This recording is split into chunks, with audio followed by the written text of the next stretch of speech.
Assalamualaikum students, how are you? I hope that you will be fine. Students, 10 class English book 2 unit number 4 इसका lecture 2 है आज, और इसमें आपको मैं करवाऊंगा इसके जो क्वेश्चन आंसर हैं जो इस लेसन के एंड पर एक्सरसाइज में दिए गए हैं। तो क्वेश्चन की जो स्टेटमेंट है वो मैं आपके सामने पढ़ूंगा और उसका जो आंसर है वो मैं आपके सामने वाइट बोर्ड पे लिखूंगा। अच्छा, इसमें टोटल जो है वो 6 क्वेश्चन हैं और उसमें क्वेश्चन नंबर जो 1 है वो ये है, you should not keep checking if the bleeding has stopped, why? You should not keep checking if the bleeding has stopped, why? अगर खून रिसना जो है वो बंद हो गया है तो फिर आपको उसको चेक नहीं करना चाहिए। You should not keep checking if the bleeding has stopped. तो इसका क्या है जी? आंसर नंबर 1 जो है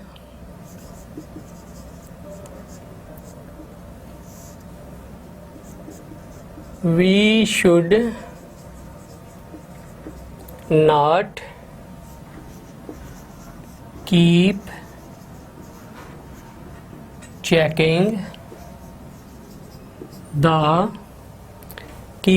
the wound if bleeding has stopped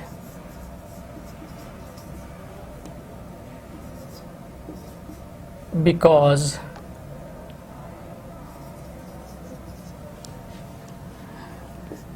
it may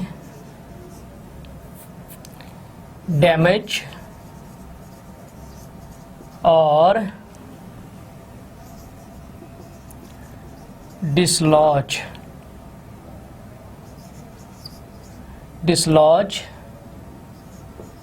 the clot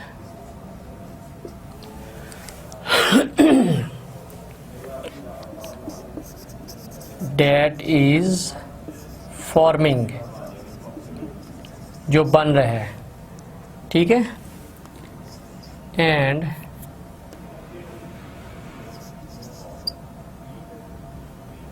it resumes and bleeding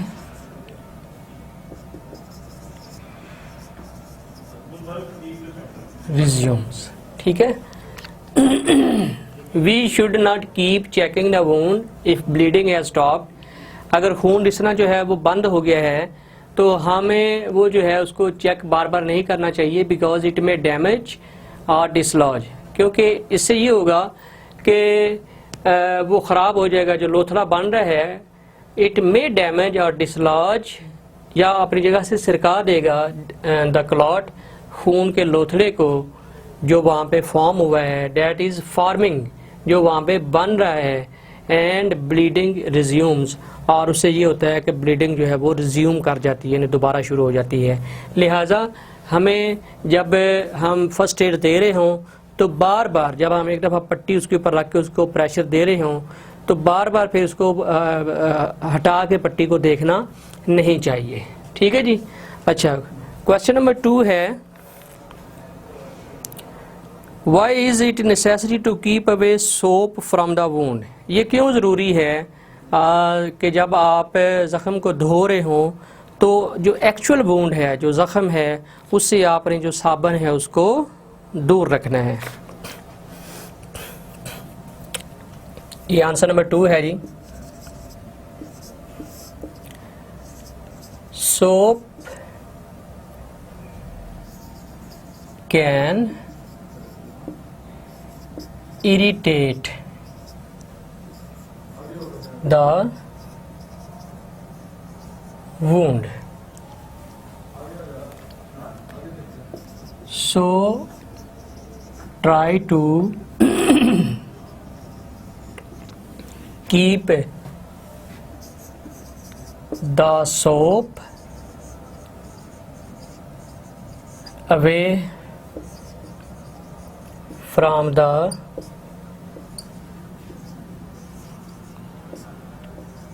actual wound, यानी आसपास का जो एरिया है उसको तो आप साफ कर लें, लेकिन जो एक्चुअल वूंड है उसके ऊपर आप साबन जो है वो ना जाने दें।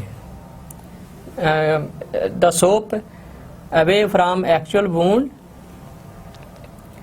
यानी उसमें ना जाने दें। ये हो जाएगा जी, soap can irritate the wound, so try to keep the soap away from the actual wound while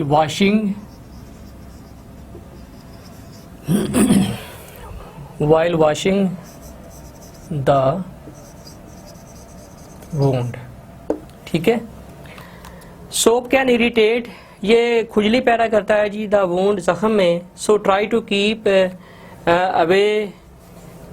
the soap away from the actual wound, लिहाजा जो असल जख्म की जगह है आसपास का तो आप धो लें, लेकिन असल जगह पे जो है ज़ख़म के ऊपर आप साबन ना लगने दें ड्यूरिंग वॉशिंग द वूंड, यानी जब आप वॉशिंग कर रहे हो, धो रहे हो ज़ख़म को, तो फिर आपने साबन वहाँ पे नहीं जाने देना। आंसर ये है कि it can irritate the wound, इससे क्या होगा कि ज़ख़म जो है उसमें जलन जो है वो पैदा होती है। अच्छा, तीसरा क्वेश्चन है, how is an antibiotic cream और ointment good in healing the wound, कि एक एंटीबायोटिक जो क्रीम होती है या जो ऑइंटमेंट होता है, ये हमारे हीलिंग प्रोसेस के लिए क्यों बेहतर होता है। अच्छा, इसका जो आंसर है, आंसर नंबर 3, एंटीबायोटिक क्रीम और ऑइंटमेंट, यानी एंटीबायोटिक जो क्रीम होती है या जो ऑइंटमेंट होता है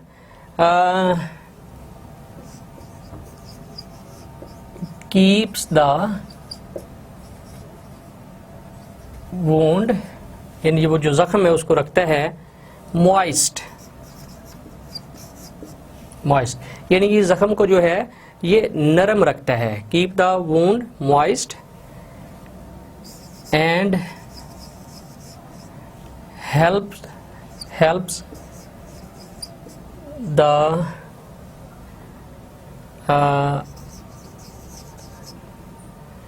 natural healing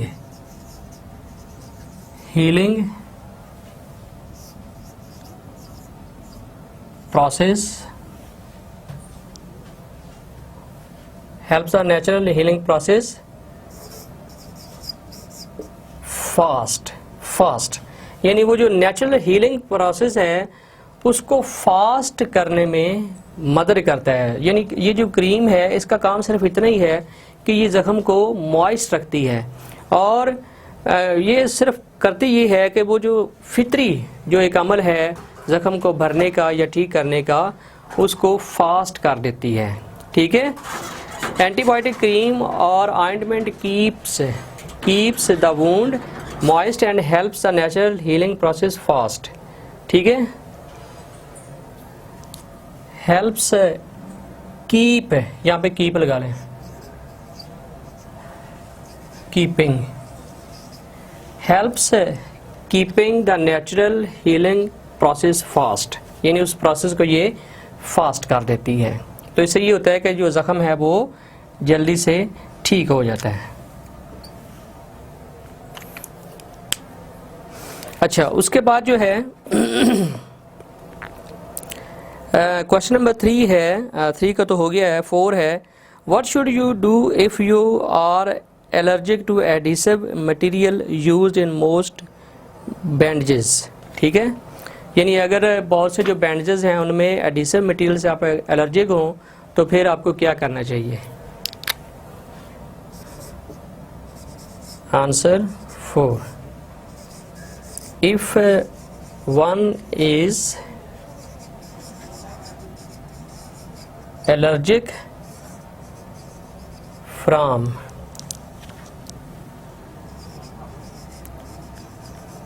adhesive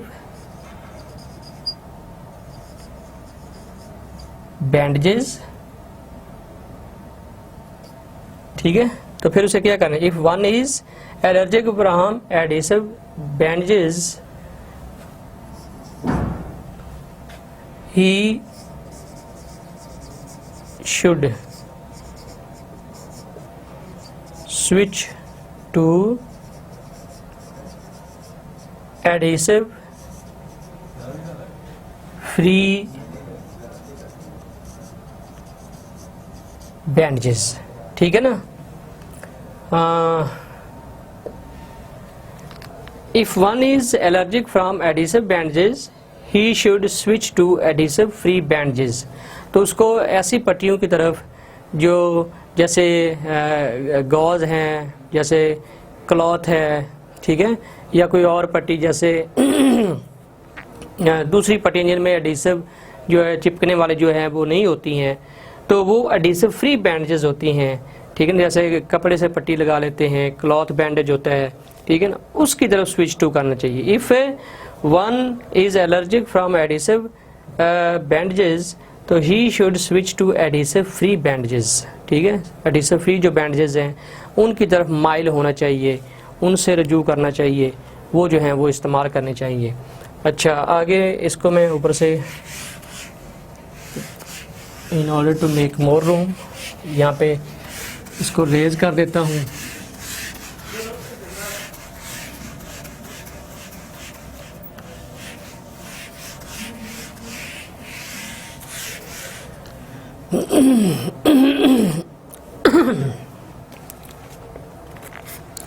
अच्छा जी, उसके बाद है जी क्वेश्चन नंबर 5 है, when do you need to see a doctor?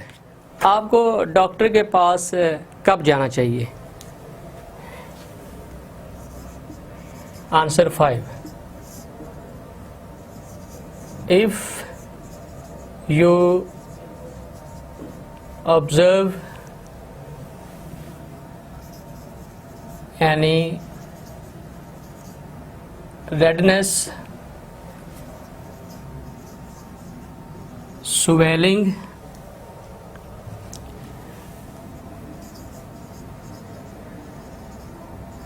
Drainage, यानी जख्म से जो है ना वो पस नहीं कर रही है, ड्रेनेज है, रेडनेस है, स्वेलिंग है, और the wound is not healing in its natural limit, यानी अपनी फितरी जो लिमिट है वो उसके अंदर अंदर एक लिमिट होती है ना कि इतनी जल्दी ये जख्म इतने दिन लगा सकता है, 2 दिन 3 दिन, उसमें अगर ये ठीक नहीं हो रहा है, सही है, या उसमें आप क्या है, और in case of increasing pain, ठीक है, if you observe any redness, swelling, drainage, or the wound is not healing in its natural limit, or in case of increasing pain, so you should seek your doctor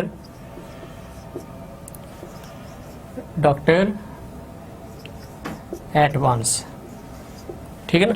तो फौरी तौर पर अपने doctor से जो है वो आप उससे रजू करें।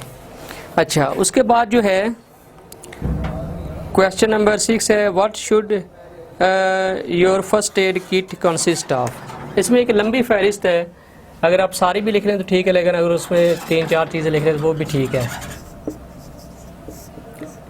The first aid kit should consist of, इसमें ये है जी कि उसमें शुरू हम कर लेते हैं जो है पेयर ऑफ सीजर्स। उसके बाद है जी मेडिसिन्स,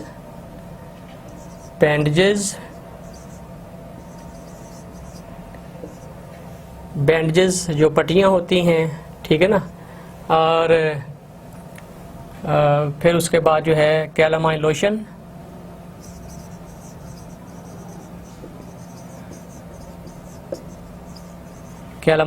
है। फिर उसके बाद जो है वो और भी मतलब कई चीज़ें हैं, लेकिन आप 3-4 लिख लें। And the first aid kit should consist of a pair of scissors, medicines, bandages, calamine lotion and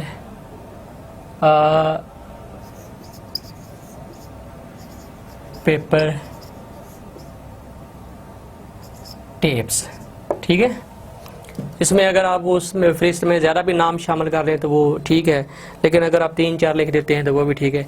the first aid kit should consist of a pair of scissors, medicines, bandages, calamine lotion and paper tapes, ठीक है। ये उस list के अंदर से मैंने 3-4 चीज़ें जो है उनके नाम लिख दिए हैं, तो मेरा ख्याल है कि ये सफिशेंट हैं। और ये हमारे पास था जी आंसर नंबर 6।